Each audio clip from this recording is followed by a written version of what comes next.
السلام علیکم dear students, آج میں آپ کے سامنے اسکروڈنگر ایٹامک ماڈل کا ٹاپک لے کے حاضر ہوں۔ Schrodinger atomic model latest atomic model میں سے ایک ماڈل ہے۔ In 1926 Erwin Schrödinger, an Austrian physicist, took the Bohr's atomic model one step forward۔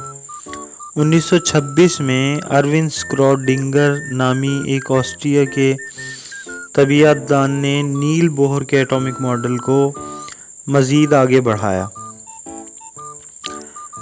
Schrödinger used mathematical equation to describe the likelihood of finding an electron in a certain position۔ Schrödinger نے جو ہے وہ ایک atom میں electron کی جو موجودگی ہے اس کی وضاحت کے لیے ریاضیاتی مساوات کو استعمال کیا، یعنی اسکروڈنگر نے میتھمیٹیکل ایکویشن کو الیکٹران کی کسی بھی لمحے موجودگی کو معلوم کرنے کے لیے، اس کو ڈٹرمائن کرنے کے لیے استعمال کیا۔ This atomic model is known as the quantum mechanical model of the atom۔ اس ایٹمی ماڈل کو ایٹم کا کوانٹم مکینیکل ماڈل کہتے ہیں۔ Schrödinger model is just an improvement of Bohr's atomic model۔ اسکروڈنگر کا ایٹامک ماڈل اصل میں بوہر کے ایٹامک ماڈل میں ہی جو ہے وہ بہتری لائی گئی ہے۔ He took an atom of hydrogen، اس نے ایک ہائیڈروجن کا ایٹم لیا because it has one proton and one electron، کیونکہ یہ سادہ ترین ایٹم ہے اور اس میں ایک پروٹون اور ایک الیکٹران ہوتا ہے۔ He proved mathematically that electron can be found in different position around the nucleus۔ اس نے ریاضیاتی طور پر یہ ثابت کیا کہ الیکٹران جو ہے وہ نیوکلیس کے ارد گرد مختلف جگہوں پر پایا جا سکتا ہے۔ اینڈ ڈٹرمائنڈ بائی پروبیبلٹی، اور اس کا تعین جو ہے وہ اس کے امکان کے ذریعے واضح کیا جا سکتا ہے، یعنی کسی بھی لمحے الیکٹران نیوکلیس میں کس جگہ موجود ہے اس کا آپ تعین کر سکتے ہیں، اس کے امکان کا، اس کی موجودگی کے امکان کو جو ہے وہ آپ ڈٹرمائن کر سکتے ہیں۔ اب اس نے 4 پوائنٹس جو ہیں، جو کہ 4 پوائنٹس جو ہے کافی حد تک ایٹم کے سٹرکچر کی صحیح معنوں میں وضاحت کرتے ہیں، وہ پیش کیے، جن میں پہلا یہ ہے کہ the quantum mechanical model determines that electrons can be found in various location around the nucleus۔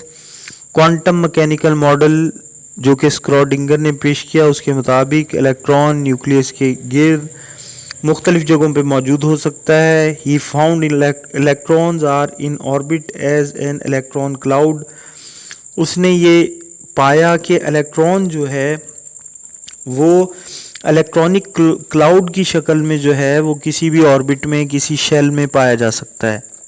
یعنی پہلا پوائنٹ تو یہ ہوا کہ الیکٹران جو ہے وہ نیوکلیس میں مختلف جگہوں پہ موجود ہوتا ہے، اس کی کوئی مخصوص ایک جگہ نہیں ہوتی، کسی مخصوص خاص قسم کے آربٹ میں ہی صرف وہ موجودگی اس کی ضروری نہیں ہے، وہ جو ہے وہ الیکٹرانک کلاؤڈ کی شکل میں کسی بھی آربٹ میں موجود ہو سکتا ہے۔ Number 2، each subshell in an orbit have different shapes.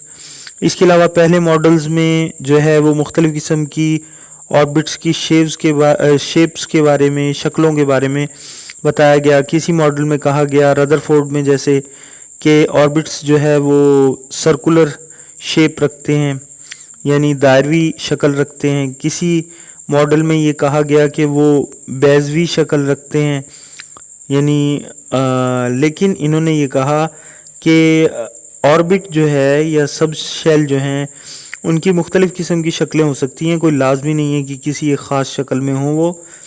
which determine the presence of electron، اور ان شکلوں سے ہی الیکٹران کی موجودگی کا تعین کیا جا سکتا ہے۔ تیسرا point, different subshells of orbitals are named as۔ S, P, D and F with different shapes as S is spherical and P is dumbbell shaped.